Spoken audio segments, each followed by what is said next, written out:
Konečne mi prišiel môj čajový klub na marec od White Tea a ja vám poviem, čo je v ňom.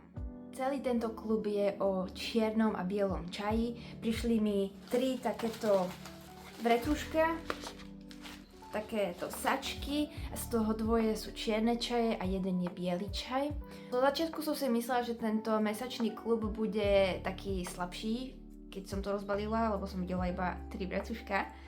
Ale keď som si prečítala skrz tento list, tak som veľmi nadšená.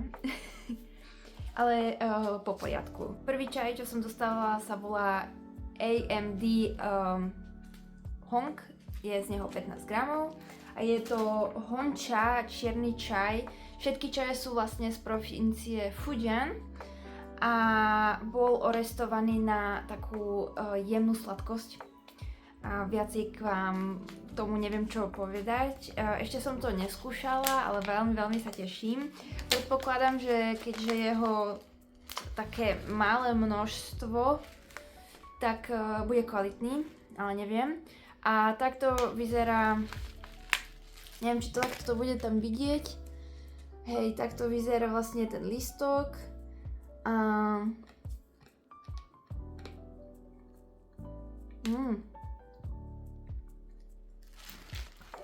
Čokoládové, mega čokoládové.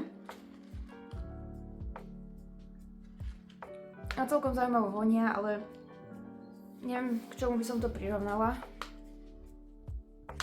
Taká sviežosť, čo je celkom zaujímavé na to, že je to čierny čaj. Väčšinou, čo z mojej skúsenosti poznám, čierne čaje nie sú úplne že svieže, skôr patria k takým ťažším čajom. Čiže každopádne sa teším, keď ho ochutnám.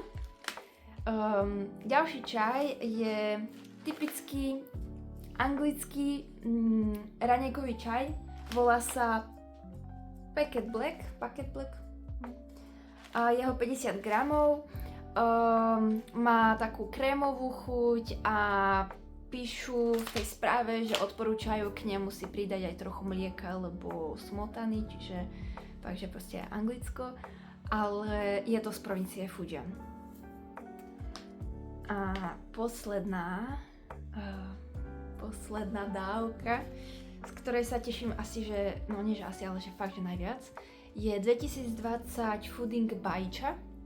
A z tohto je 25 gramov, je to biely čaj a s bielým čajom je momentálne vo svete dosť zaujímavá situácia. Je skoro nemožné dostať biely čaj, alebo asi to môžeme aj tak povedať, že je to nemožné dostať biely čaj. Píše sa to aj v tom liste, ale aj keď som si o tom čítala, tak všade sa o tom píše, že proste je to veľmi ťažké alebo skoro nemožné. Vlastne všetky čaje od roku 2010 a vyššie sú pravdepodobne fakey alebo napodobeniny, pretože je veľmi ťažké vyprodukovať biely čaj a keď už sa aj nejaký vyprodukuje, tak si to vezme vláda, čínska vláda, a biely čaj, tí, ktorí nevedia, tak sa vyrába z takých ihličiek a tie ihličky sa dajú vyzbierať iba v jednom veľmi krátkom období. To obdobie je vlastne teraz, to máme stred marca a ono sú to nejaké 2 týždne, ale neviem vám povedať, že ktoré 2 týždne presne, to vedia tam v Číne. A to vám inak takto ukážem, aj ten 50 gramový vám ukážem, to som zabudla, ale takto vyzerá ten biely čaj. A chcem vám ukázať tú ihličku, lebo vlastne to je na tom také dôležité. Tá ihlička musí, neviem či to bude vidno na videu, ale tá ihlička musí byť chlpatá. A vlastne to je ten púk od listu, ktorý sa neskôr začne roztvárať a vytvoria sa z toho lístky. A ono sa to zbiera v takom období, kedy ešte je to len proste tá ihlička a je chlpatá. Hneď ako stratí tú svoju chlpatosť, z toho už vlastne vyrastie ten list, tak už sa z toho nedá robiť biely čaj. Pravý biely čaj, hej, ak sa o tom rozprávame. Samozrejme, že do toho sa potom ešte pridávajú aj takéto listky. Tento priamo čaj bol mierne stlačený a potom tým procesom nejako nalamaný. To sa píše v tom liste, úplne neviem, že jak to mysleli, alebo jak sa vyrába biely čaj. A prečo som taká nadšená z toho? Pretože biely čaj sa vyrába v provincii Fujian, ale tá provincia je jedna veľká provincia, ale v tej provincii je menšia provincia, ktorá sa volá Bajča. Tak sa volá aj ten čaj a len z tejto malej provincie pochádza ten pravý biely čaj. Z ostatných častí sa dá vyrobiť biely čaj, ale není to ten biely čaj v pravom zmysle slova.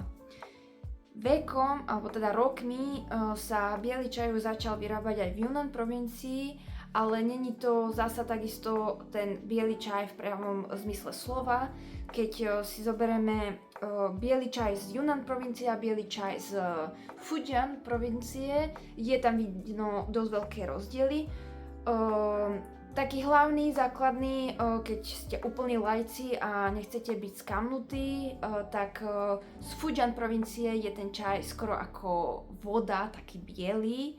A z Yunnan provincie je ten čaj zasa taký do žltá. Je veľmi slabúčky, ale taký do žltá, zelenkavá, taká jemničká farba. Samozrejme tých vecí a podobností je tam o mnoho viacej, ale ja nie som profík na biele čaje. Takže ja som veľmi rada, že som sa k niekomu takémuto dostala. Asi ešte by bolo dobre spomenúť, že všetky čaje z tohto marcového klubu sú dostupné len pre predplatiteľov klubu a nedajú sa kúpiť na stránke. Možno som to už aj spomínala, ale to by som tak podčiarkla. Pýtala som sa GPT-ho, ak by som sa dostala k takémuto čaju, čo by to stalo. Berem to len ako pre informáciu, nie nejako vážne, ale písalo sa tam, že 30 gramov takéhoto čaju stojí 300 €. Čo neviem, priamo na stránkach, keď som to hľadala, tak som sa k bielemu čaju vôbec že nedostala a keď áno, tak to bol že čaj, ktorý stal 6 € a to pochybujem zase, že by stalo. Takže asi pravdepodobne sa k tomu ako Európan ani neviem dostať. A o to viacej sa teším, že to mám doma. Takže toto bol marcový klub bielých a čiernych čajov. Dúfam, že vám toto video pomohlo pri rozhodovaní sa, či si tento marcový klub kúpiť, alebo ste si to naspojlovali a už viete, čo dostanete. A ja sa na vás teším pri ďalšom videu v budúci mesiac v aprílovom klube, kde si povieme niečo o čerstvo natrhaných zelených čajoch. Ahojte!